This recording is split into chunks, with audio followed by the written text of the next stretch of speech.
그래서 그냥 유럽을 가기 전에 결심한 게 뭐냐면, 내가 식사비를 줄이기 위해서 식당에 들어가지 말아야겠다는 거예요.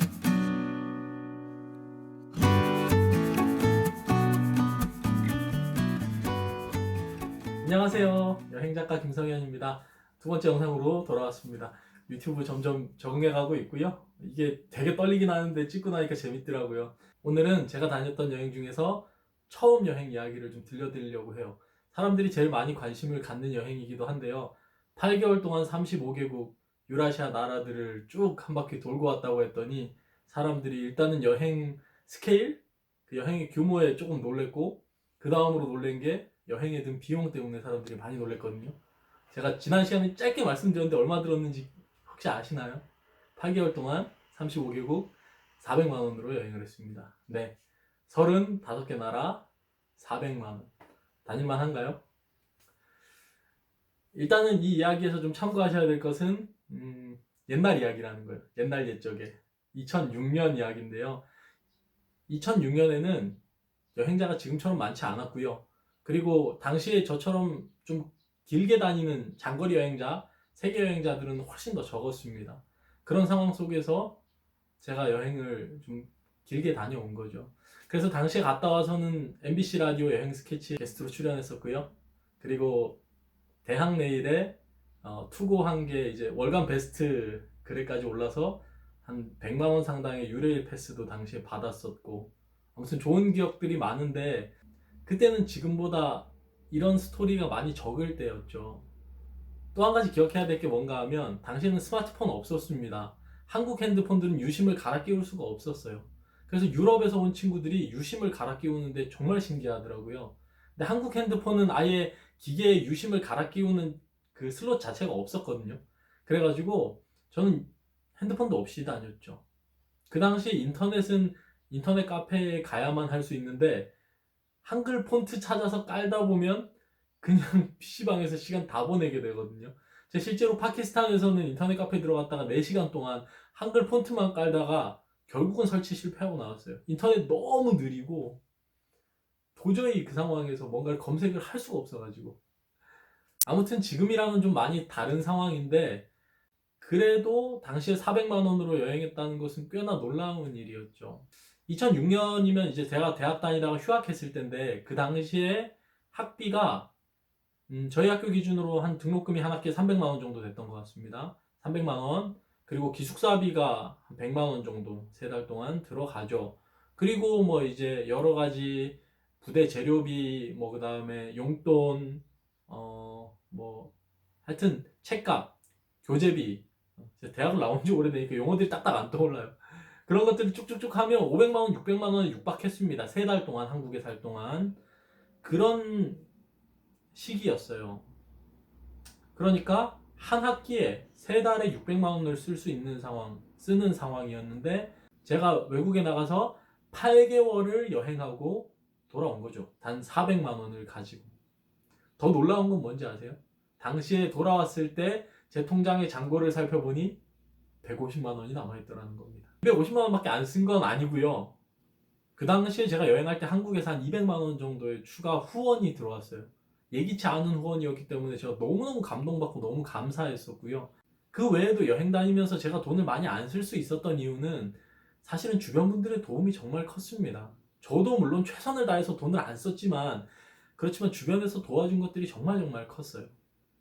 한국 사람들 정이 많잖아요. 이게 제가 한국인 배낭 여행자이기 때문에 가능했는지 모른다는 이야기도 하는데요.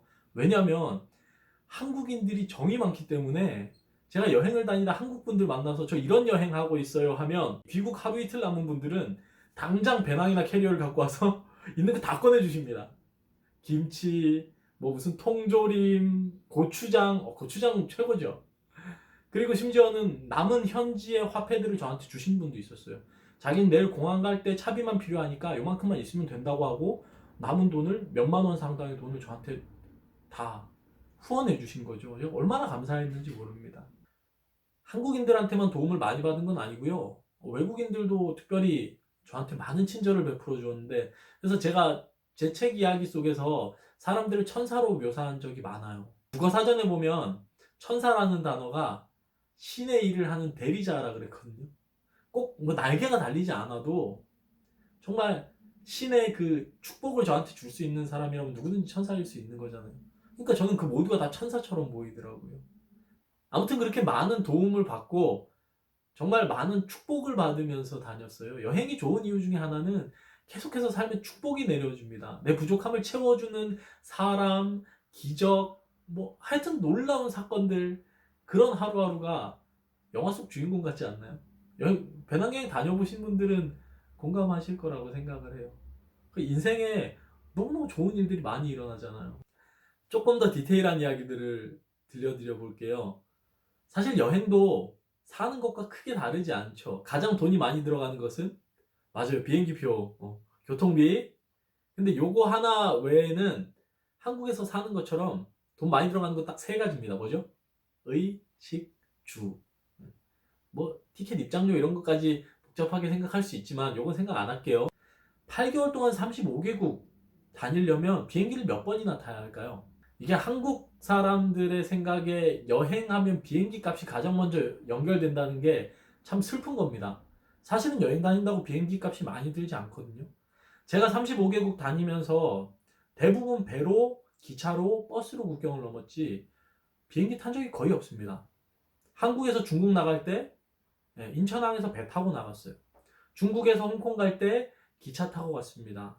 홍콩에서 마카오 갈 때 쾌속선 페리 타고 가죠. 마카오에서 중국 다시 버스 타고 국경 걸어서 넘으면 돼요. 그렇게 쭉쭉쭉 건너다가 막히는 곳이 어디였는가 하면 미얀마입니다. 미얀마는 지금도 육로 국경이 열렸다 닫혔다 하는 것 같아요. 제가 지금 상황을 정확히는 모르겠는 게 그 당시에는 육로로 갈 수 없다라는 이야기를 들었어요. 북한처럼 육로로 5개 나라로 연결되어 있거든요. 근데 미얀마는 국경들을 그들의 어떤 체제를 보존하기 위해서 다 닫아놨죠. 지금은 몇 개의 국경만 열어놓는 걸로 제가 알고 있습니다. 그래서 미얀마 들어갈 때, 나올 때는 방글라데시를 경유해서 인도까지 가는 비행기를 2편을 탔기 때문에 이렇게 3번 탔고요.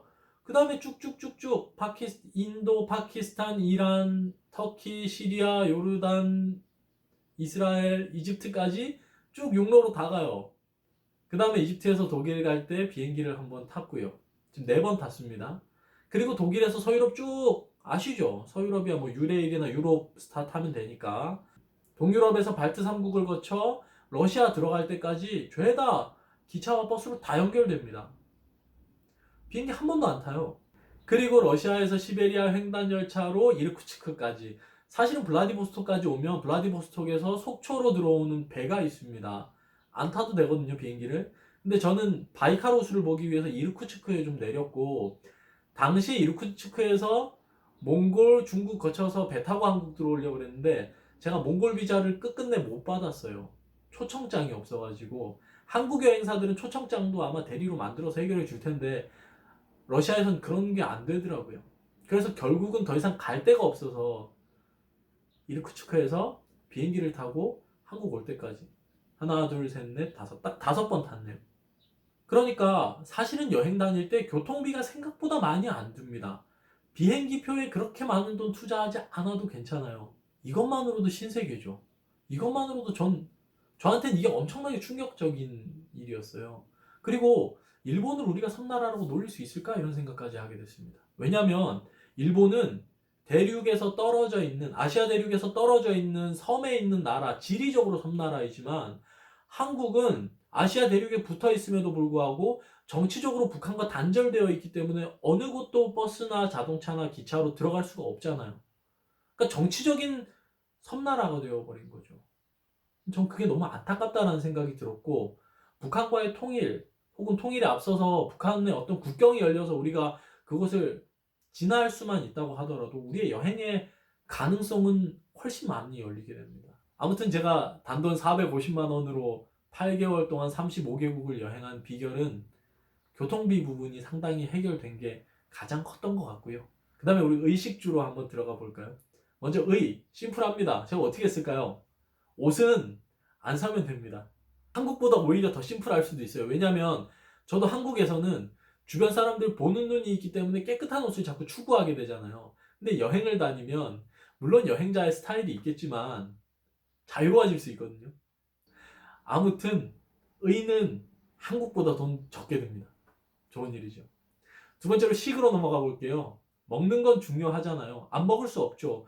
옷처럼 단순히 안 사 먹는다고 해결되는 게 아니잖아요. 건강과 직결되기 때문에 잘 먹어야 됩니다. 일단은 동남아시아나 중동 쪽은 여행하면 참 물가가 저렴한 나라를 즐기는 재미가 있죠. 볶음밥 하나에 2달러, 3달러.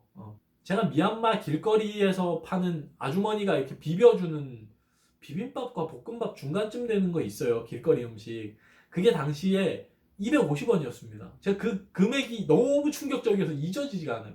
250원 내고 사서 먹으면서 미얀마의 파고다라는 게 불탑이 있는데 그 사람들은 불탑 금으로 만들었거든요. 야경을 거기로 빛을 쫙 쏘면 이 금으로 만든 불탑이 번쩍번쩍해요. 그걸 보면서 길거리에서 밥을 먹는데 기분 좋은 겁니다. 250원. 물론 저는 극단적으로 제일 싼 것들만 먹어왔지만 그러나 어쨌든 250원짜리 하루에 3끼 먹으면 1,000원도 안 들죠. 동남아시아와 중동을 그렇게 여행을 다니다가 유럽이 다가오면 긴장이 되기 시작해요. 유럽 물가가 살인적이라는 이야기를 들었으니까요. 그래서 제가 유럽을 가기 전에 결심한 게 뭐냐면 내가 식사비를 줄이기 위해서 식당에 들어가지 말아야겠다는 결심을 했습니다. 식당에 안 들어가면 식사비가 확 줄어들거든요. 어떻게 먹을까요? 큰 쇼핑몰이 보이면 무조건 들어갑니다. 그리고 거기에서 파는 가장 가성비 좋은, 크기는 크고 가격은 싼 빵을 하나 골라요. 그리고 크기는 크고 1.5리터나 2리터에 가격이 물보다 싼 특가 음료수 있잖아요. 그런 거 하나 사서 공원에 가서 앉아서 먹는 겁니다. 빵이랑 주스만 먹어요. 근데 그것만 먹으면 질리죠. 한국인은 밥심이잖아요. 이 빵을 그냥 먹기가 너무 질리면 가끔 한국인 여행자분들한테 받은 통조림을 하나 꺼내서 빵 가운데에 그걸 넣고 즉석 샌드위치를 만들어 먹는 거죠. 그런데 그 샌드위치조차도 못 먹겠고 너무너무 밥이 땡긴다 할 때 유럽에서는 어떤 방법을 썼는가 하면 중국 식당을 찾아 들어갑니다. 한국 식당이나 일본 식당은 그래도 비싸죠. 중국 식당이 아시아 식당 중에 저렴한 편이잖아요. 중국 식당에 가서 화이트 라이스 테이크아웃을 합니다. 화이트 라이스, 예. 공깃밥을 테이크아웃 하겠다고 말씀을 드리면 공깃밥만 쏴주거든요. 너무 지질이 공상인 것 같기도 하고. 근데 그땐 그렇게 다녔어요. 그리고 그 공깃밥에다가 배낭에 있는 김치나 고추장이나, 그러니까 이게 한국인 여행자였기 때문에 가능한 거라니까요. 한국인 다른 여행자분들이 도네이션 해주신 그 김치나 고추장이 저한테 얼마나 귀했는지, 그 당시에 제 여행 도와주신 분 혹시 보는 분 계시려나요? 진짜 감사드립니다. 식사는 그렇게 해결을 합니다. 적게 먹고 싼 거 찾아 먹고. 근데 마지막으로 이제 주 어떻게 할까요? 기본적으로 배낭여행자들이 사랑하는 숙소 중에 도미토리 있죠. 여행 다니기 전에는 제가 도미토리라는 단어는 학교에 있는 기숙사만 얘기하는 줄 알았어요. 근데 여행자들을 위한 여러 사람이 같이 생활할 수 있는 공동 숙소. 그래서 방 하나에 2층짜리 침대가 2개씩 있는 4인실이라든지 혹은 10인실, 16인실까지도 있죠. 다인실이고 규모가 크면 클수록 저렴하니까요. 그런 것들이 2006년 당시에는 5불 안쪽이었습니다. 2불, 3불도 했던 것 같아요. 동남아시아와 중동은 식사와 마찬가지로 숙소도 저렴한 맛에, 그리고 장기 여행자들은 비수기일 때 지나는 나라들이 있잖아요. 그런 곳에서는 특별한 혜택도 볼 수 있죠. 도미토리를 들어갔는데 아무도 없는 짜릿함 아시나요? 단 2달러인가 3달러인가 내고 들어갔는데 8인실 방이 전부 내 거예요. 너무 좋죠. 물론 거미가 먼저 투숙하고 있기 때문에 거미 좀 쫓아내고 거미줄 좀 쳐내고 해야 되지만 그런 거 별로 중요하지 않더라고요. 그런데 호텔비도 마찬가지로 유럽을 다가가면 긴장이 되기 시작하는 겁니다. 고민을 하다가 한국에서 제가 끊어간 유레일 패스가 있어요. 그래서 제가 유럽을 향해 가면서 이 유레일 패스를 만지작 하면서 고민하는데 좋은 생각이 하나 떠올랐어요.